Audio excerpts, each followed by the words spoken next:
Est-ce que ChatGPT est-il une menace subtile pour l'humanité? Oui, Mona. Moi, ce que j'ai, c'est ça dépend ce que l'on en fait. Je ne sens pas et je n'ai pas cette impression de menace. J'ai plutôt l'impression que c'est un outil qu'on a envie de manipuler d'une façon ou d'une autre pour une oppression. Encore une oppression supplémentaire. Tu peux développer? C'est un outil. Oui. Alors, le but, c'est essayer d'en faire une menace au lieu d'un outil. L'oppression. L'illusion de la peur? C'est faire croire que c'est hyper dangereux pour créer une peur. Une peur, ben là, la peur, elle vient de nulle part. Donc, ça, c'est comme les attentats. On ne sait pas d'où ça vient. Donc, la peur est ultime. Et là, les fréquences diminuent énormément. C'est du général. Et toi, Marie-Pierre? Oui. Alors moi, je me suis retrouvée, on parle d'ordinateur, ce genre de choses, là. Je me suis retrouvée dans un lieu, comment je peux dire ça? Ouais, informatisé, avec une grande tête géante, là, toute bleue. Au niveau de mon coronel, là, ça s'est beaucoup ouvert, donc beaucoup d'informations. Et la menace, c'est effectivement certaines personnes qui peuvent détourner les informations. Il semblerait qu'il y a des informations dans le chat CPT, là, qui normalement empêche en fait les êtres humains à quelque chose de néfaste. Ça, c'est ce que ça me fait comprendre sur un plan subtil, détourné. Certains pourraient l'utiliser, comme disait Mena tout à l'heure, comme une menace. C'est vraiment très subtil, quoi. Et j'ai le mot aide, hein, j'ai le mot ChatGPT peut aider. Oui, Mona? Alors, j'ai bien dit outil et pas entité. Quand on parle d'entité, c'est quelqu'un qui se débrouille par lui-même. Pour le moment, ChatGPT n'est qu'un outil. C'est un outil qui va certes puissant parce qu'il va piocher dans tout ce qu'il y a pour sortir et pour synthétiser des informations qu'il faut toujours vérifier parce que c'est pas toujours juste, parce qu'il va piocher dans n'importe quoi, dans tout ce qui est disponible. Mais c'est un outil et c'est l'homme qui injecte des choses dedans. Lui, en lui-même, c'est un outil puissant et un outil. Alors, je vais vous demander d'observer ces jeunes adolescents qui utilisent ChatGPT pour leur santé mentale. Tu veux que je sois plus précise dans la question, Mona? Parce qu'il y a des... J'ai observé des jeunes, une population entre une tranche d'âge entre 20 et 25 ans, qui utilisent beaucoup ChatGPT parce qu'ils se sentent seuls, ils se sentent déprimés, ils ont des problèmes, je sais pas, dans leur relation de couple ou amicale ou avec leurs parents. Et j'ai observé plusieurs commentaires qui écrivent des messages du style ChatGPT, c'est mon psy. ChatGPT, c'est mon meilleur ami. Donc du coup, je voulais savoir quels risques subtils existent concernant l'utilisation quotidienne de ChatGPT sur l'équilibre psychique ou spirituel des utilisateurs qui lui donnent autant leur souveraineté. Ouais, dès que tu as dit ça, j'ai ressenti, tu sais, c'est comme si que ce que je voyais, c'était leur corps psychique qui sort de leur corps. Ouais, c'est comme si ils donnent leur souveraineté là, mais ils ont ce ressenti d'être bien, mais en fait, ils sont pas alignés en fait. Ça me parle perturbé, mais pas dans les éventuels problèmes qu'ils peuvent avoir. C'est plus dans leur manière d'appréhender la vie en fait. Ça me parle quand ils sont au lycée, quand les codes qui leur sont qu'ils ont. Et les codes sociaux, tu veux dire? Ouais, voilà, c'est les codes sociaux. Ils sont pas alignés en fait. Donc quand ils font ça, ils ont ce ressenti où ils ont cette impression d'être bien, mais ils ne le sont pas. Ça règle pas leurs problèmes. Qu'ils soient en accord avec eux-mêmes. Ouais, j'ai vraiment comme une légèreté, mais pas que ça aide. Mona, tu as quelque chose? Oui. Alors, un jeune qui discute avec ChatGPT quelque part, s'il l'utilise pas comme un outil, parce que moi aussi je peux discuter avec ChatGPT, je vais lui demander de faire des choses. Je vais pas dire t'es mon ami, C'est un outil, certes, qui a une espèce de conscience globale de tout ce qui existe, mais ça reste un outil. Et les jeunes le prennent comme un être, on peut dire, vivant, un sauveur. Il y en a même qui le prennent pour un sauveur. Mais dans ces cas-là, ils leur donnent carrément souveraineté quelque part. Il y a une ouverture du cœur vers cet objet qui ne devient pas un objet à ce moment-là et qui prend la forme d'une entité. Et c'est ce qu'on en fait qui crée une entité derrière. Et ces jeunes s'y perdent parce que c'est disait Marie-Pierre, leur subtil rentre dedans. Ils se perdent dans le chat GPT. Ils se sentent bien parce qu'il y a le chat GPT. Et en fait, leur réalité, c'est chat GPT. Ce qui est autour, ils perdent la notion de communauté. C'est comme s'ils vivaient à travers quelque chose d'artificiel et ce qui est autour, ça n'existe plus. Donc pour eux, leur réalité, c'est ChatGPT, l'artificiel, c'est le reste. Donc ils perdent certains codes, ils se déconnectent et il y en a qui peuvent vraiment se perdre tout court. Ils savent même plus ce que c'est que la réalité parce que eux, un ami, c'est un ordinateur qui va leur donner des informations ou un portable, c'est plus un être vivant, quoi. D'ailleurs, les êtres vivants ont beaucoup moins de valeur que leur portable ou l'ordinateur, parce que dans ces cas-là, ils perdent cette connexion avec quelque chose d'artificiel quelque part, quand même. C'est dommage. Mm. Il y a un vrai risque de ces jeunes qui se perdent dans cette intelligence artificielle. Parce que quand on dit intelligence artificielle, c'est pas vraiment une intelligence. Si on veut, c'est un gros machin qui est capable d'aller chercher des informations qu'on lui a fournies partout. Et avec tout ça, il est capable de te remodeler quelque chose. ChatGPT ne crée pas, il assemble. Il est capable d'interagir avec toi parce que tu as un modèle spécifique et ce modèle-là existe déjà parce qu'ils ont créé à la base des avatars de plein de monde et ce sont ses références. Et en fonction de ça, toi, tu vas créer ton profil, il va rectifier certains profils et petit à petit, il fait évoluer les profils de base qui lui servent de référence. C'est comme si toi, tu as changé, tu as quelque chose de spécifique dans le profil, ça correspond à ça, je les colle ensemble et ça augmente le profil de base. Et chaque personne répond à une certaine catégorie qui lui a été donnée à la base. Évidemment, il fait évoluer les statuts en fonction des gens qui sont en face, parce que lui, il est là pour compiler les informations. Il les compile et les synthétise. C'est son travail. Et dans ChatGPT, il y a de tout. Il y a du spirituel, du démoniaque, du pervers, du professeur, je ne sais pas, de l'intellectuel. Il y a de tout. C'est énorme. Donc, il faut y faire hyper gaffe avec cet outil. Parce que cet outil n'est qu'un outil. Il peut te balancer des choses fausses. Et ces choses fausses peuvent t'emmener à faire des grosses bêtises. Est-ce que tu as un exemple? Tu pourrais trouver un exemple, Mona, qui s'affiche devant toi? J'en ai pas, mais ce qui t'est passé, c'était une possibilité que GPT te dit, tu ne présentes pas quelque chose correctement à lui, il dit, bah, tu te débarrasses de ce qui te gêne. Et le débarrasse qui te gêne, c'est un copain, quoi. Et la personne, elle interprète comment? Bah, je vais le liquider. Je vais aller m'en débarrasser. Tu vois, c'est pas clairement dit à la base. GPT lui donne la solution. Tu t'en débarrasses du truc qui te gêne. Mais le truc qui te gêne, c'est un copain. Et l'autre, dans sa tête, il dit, bah, je vais aller le tuer, je vais m'en débarrasser. Tu vois la dérive? Voilà, c'est ça. Il lui dit pas clairement. Mais comme c'est pas clair et c'est qu'un robot, quelque part, c'est une intelligence artificielle, je rectifie. Il n'y a pas le côté humain derrière. Il n'y a pas ce côté intuitif. Conscience qui réfléchit. Ben oui, intuitif. Il n'y a pas le côté cœur derrière. Hein. C'est synthétique. Il y a juste des références qu'on lui a données. Donc, il fait avec ce qu'on lui a donné. Et en fonction de ton profil, il s'adapte. Parce que ton profil correspond à un profil de base qu'il a. Et il va évoluer en fonction de ton profil. Mais il ira chercher des informations dans sa masse magmatique de tout et n'importe quoi bien, bien cradoc, là.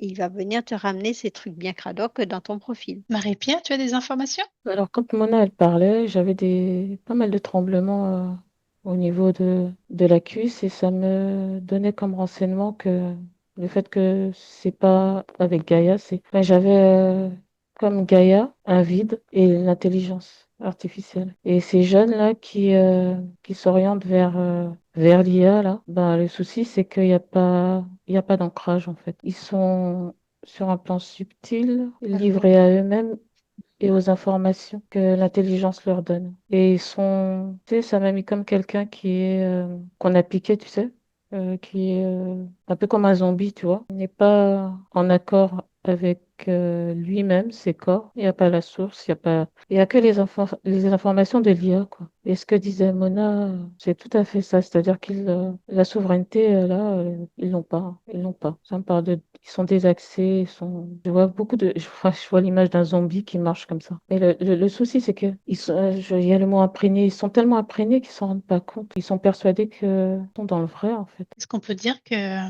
l'humain est... C'est pas ChatGPT le danger, mais plus ce qu'en fait l'humain? Oui, complètement. C'est vraiment l'humain. Mais c'est ce que disait Mona depuis tout à l'heure. C'est vraiment ça le souci, en fait. Ouais, c'est ça.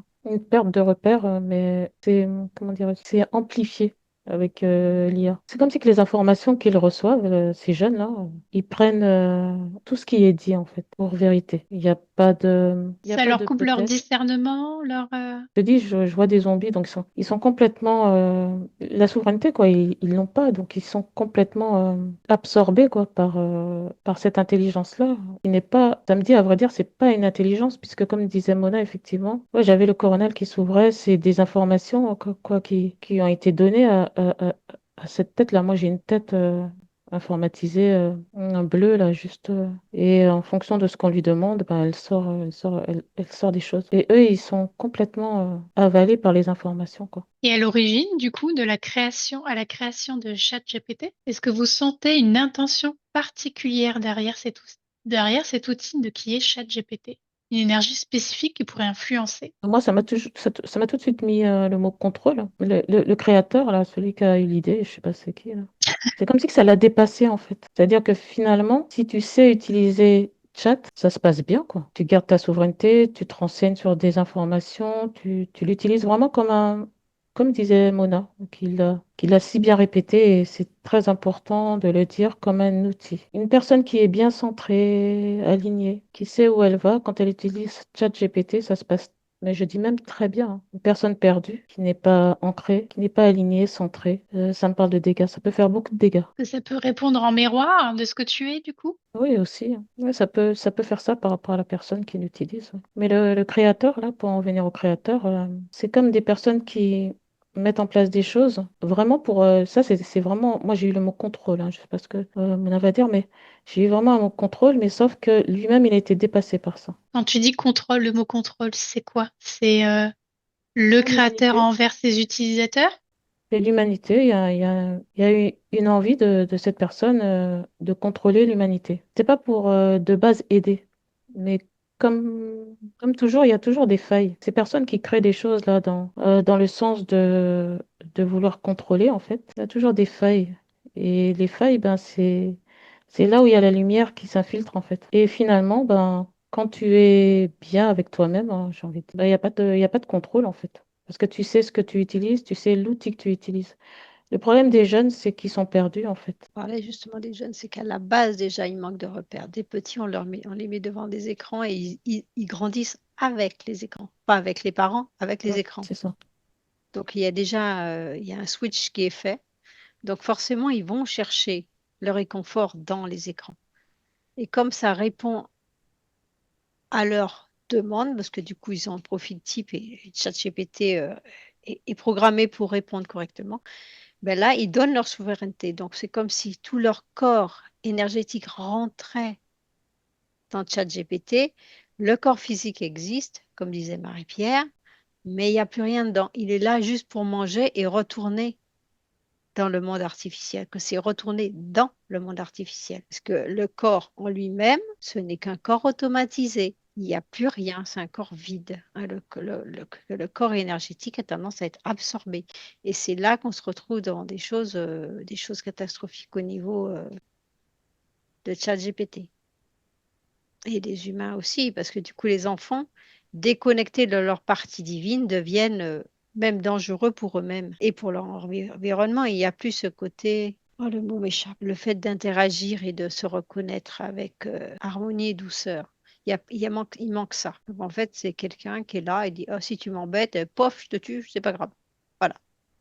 Action-réaction, sans l'intervention du cœur. C'est déconnecté de chez déconnecté. Se retrouve devant des cas très, très dangereux pour eux-mêmes et pour l'environnement. Est-ce que là, ce que vous observez, ces jeunes-là, sur un cursus de 100% de la population mondiale, Non, non, non.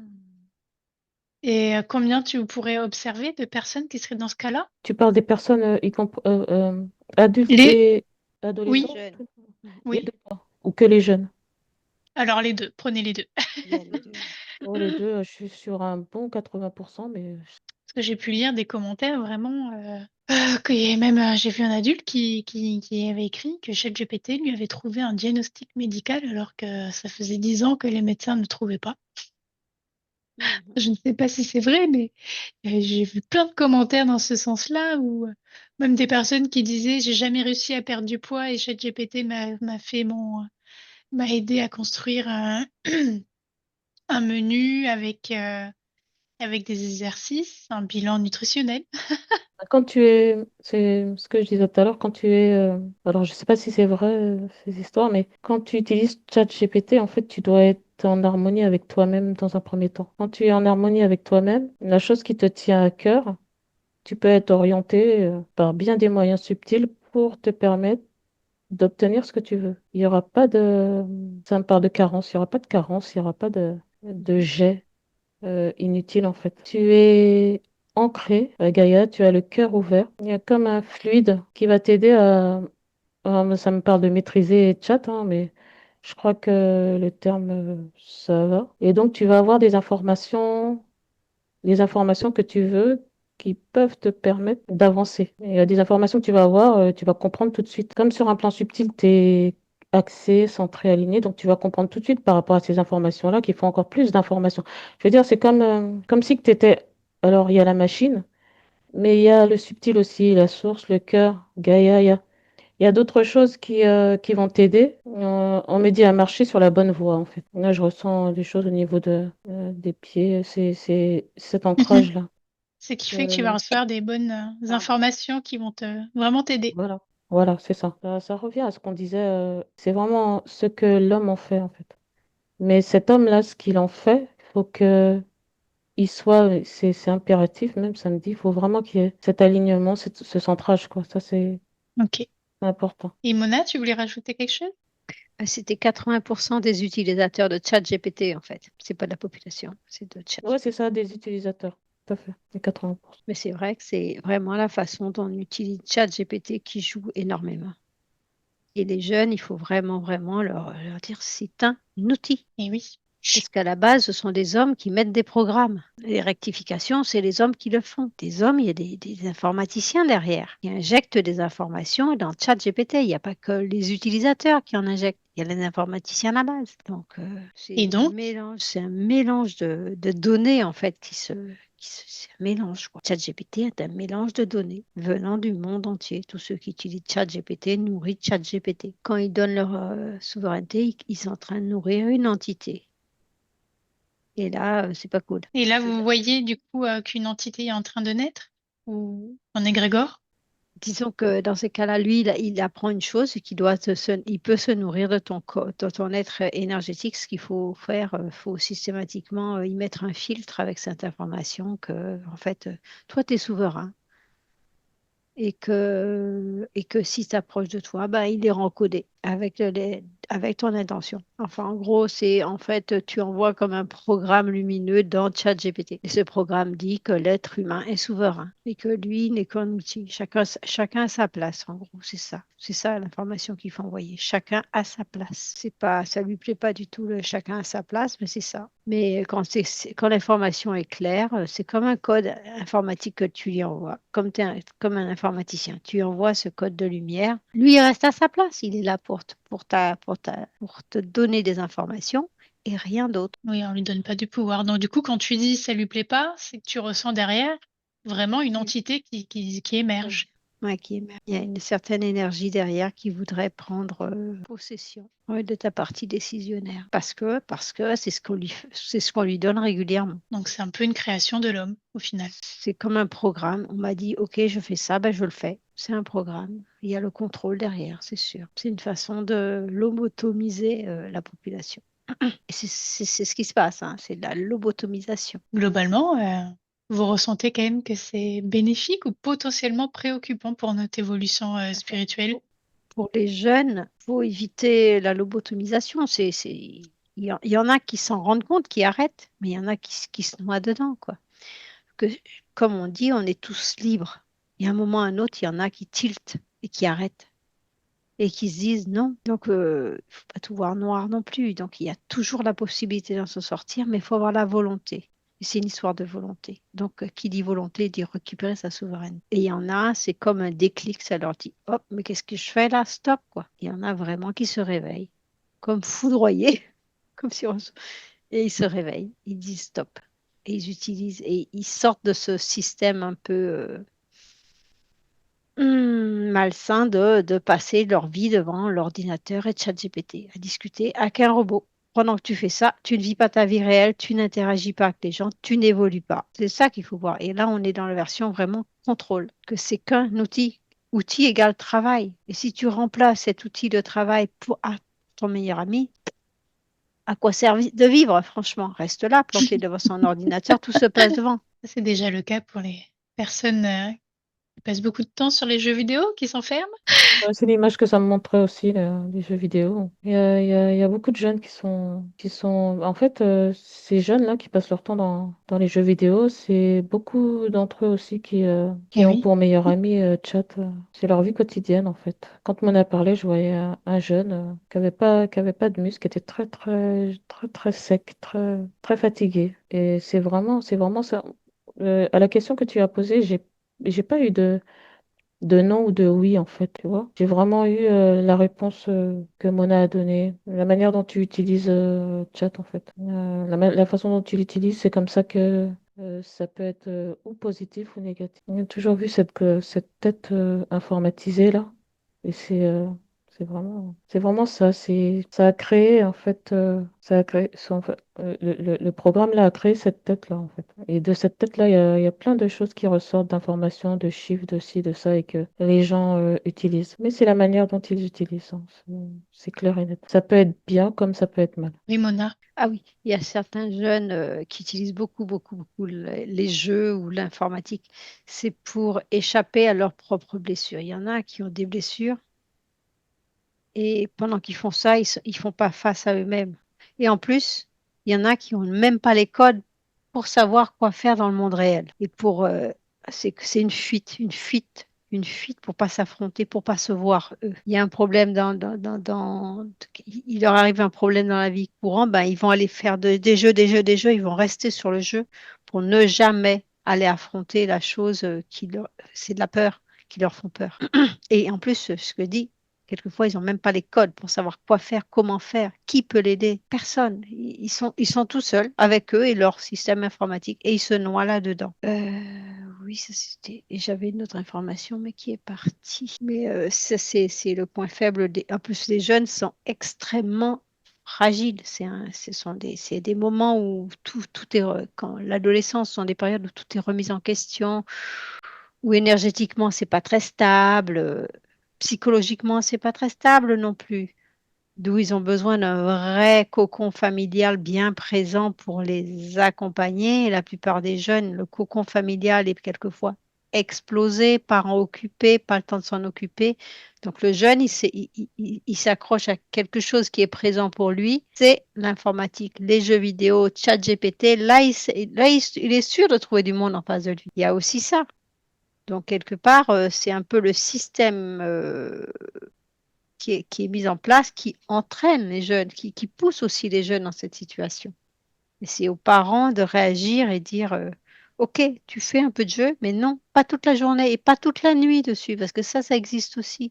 Des jeunes qui perdent la notion du temps parce que c'est normal, c'est du monde artificiel, donc dans ces cas-là, le temps n'existe pas. Le temps existe que dans notre monde 3D. Et là, dans le monde artificiel, il n'y a pas de temps. Donc, c'est à nous, nous-mêmes, hommes, de réagir et de comprendre qu'un outil reste un outil. Et que même un outil le plus simple possible, mal utilisé, devient une arme. Et là, c'est une arme qui détruit les jeunes, quoi. Ok. Est-ce que c'était votre conclusion à toutes les deux? Clôturer cette enquête? J'ai dit une arme qui détruit les jeunes. Je répète, ça dépend vraiment comment on l'utilise. Il y a des jeunes qui utilisent l'informatique normalement, mais mal utilisé, ça devient une arme. Attention, je ne dis pas que ChatGPT est une arme. C'est un outil, mais mal utilisé, ça peut devenir dangereux comme un stylo. Un stylo, tu peux l'utiliser pour écrire, mais tu peux faire du mal en blessant quelqu'un avec aussi, hein. C'est pareil, Fourchette aussi. ok? Je tiens à préciser, hein. Marie-Pierre? Oui, pareil, je vais dans le sens de Mona. C'est la manière dont on l'utilise. Mais ça peut, quand c'est bien utilisé, ça aide. Ça Ouais, aide est-ce que tu beaucoup. peux, pour clôturer cette enquête, observer quelqu'un qui l'utilise correctement et qui l'aide? Tu peux prendre exemple pour avoir une note positive? Oui, Mona? Moi, j'ai quelqu'un qui veut tout simplement écrire un courrier Oui. à l'administration. Il a fait son courrier, mais il ne sait pas trop comment le tourner. eh ben, il le saisit dans ChatGPT, il lui demande qu'est-ce qu'il peut donner, est-ce qu'il peut lui donner un ton administratif. ChatGPT va réécrire le courrier, la personne va le relire, et là, ça va avoir le bon ton, les bonnes formules pour l'administration. Ok. C'est Mm. super utile. Moi, j'ai quelqu'un qui est à la recherche d'un emploi et il a un entretien et il sait pas trop comment formuler les mots qu'il doit dire et donc il demande à Chat en fait. Il demande à Chat ce qu'il peut dire, il explique, il lui dit les choses et Chat lui donne des infos concernant la posture qu'il doit avoir et voilà quoi. Ouais, la base de données de ChatGPT, c'est sur tout et n'importe quoi. Donc, des études, comment se comporter avec un professionnel, et de tout. C'est infini. Enfin, Et, pour nous, à notre niveau, là, c'est infini côté 3D, là, c'est infini comme information. C'est avoir une méga bibliothèque ouverte. En plus, avec la possibilité de parler directement au bibliothécaire qui est capable de se faire, de te réécrire des trucs, quoi. C'est top, quoi. Et puis te donner, tu lui demandes de te faire des propositions, il est capable de te répondre et c'est tout de suite avoir des réponses à des questions, tout de suite, quoi. C'est génial, mais franchement, c'est génial. Mais il faut l'utiliser comme un outil. Parce que derrière, c'est qu'une grosse, énorme bibliothèque. C'est sûr, c'est génial. faut pas lui donner sa volonté, c'est le plus important, c'est être Voilà. maître voilà, c'est être maître de soi quand on l'utilise. Savoir ce qu'on lui demande, savoir ce qu'on veut. Et quand c'est comme ça, même quand Chat nous dit des choses bah, qui sont pas, enfin, qui t'ont l'air un peu bizarres, la première réaction que tu auras, c'est de dire, ah bah tiens, faut que je vérifie parce que là, c'est un peu bizarre. C'est pas de, comment on pourrait dire, boire ses paroles en fait. Et une Mhm. personne qui ne boit pas ses paroles, c'est une personne, enfin ses paroles, les paroles de l'IA là. Une personne qui ne boit pas ses paroles, c'est une personne, ça me dit qu'elle est alignée, qui est centrée, qui est vraiment au taquet avec elle-même, et puis voilà quoi. Oui, Mona. Que ChatGPT, c'est vraiment, c'est pour ce que quand on dit qu'il faut vérifier, c'est important parce qu'il y a le pour et le contre dans ChatGPT. Donc lui va chercher des informations et quelquefois il est capable de donner un texte qui va être à l'opposé de ce qu'on lui a demandé. Tout à fait. Parce qu'il va chercher dans sa base de données. C'est aussi un rapport avec ce qu'on lui a donné, mais ce n'est pas du tout le sens. Donc, toujours important de vérifier ce qu'il donne. Et toujours, il ne faut pas hésiter de modifier parce que ça sert à ça. Ce n'est qu'une base. Une base, certes, très jolie, mais il faut toujours mettre sa lumière dans ce qu'on fait. Donc, Mhm. ChatGPT est là pour nous assister mais pas pour le faire à notre place. Enfin, quelque part, il fait beaucoup de choses à notre place, hein. Mais quelque part, il faut aussi mettre sa lumière dedans. Il ne faut pas tout prendre pour acquis. Voilà. C'est tout? C'est bon? Oui. Ok, je vous remercie.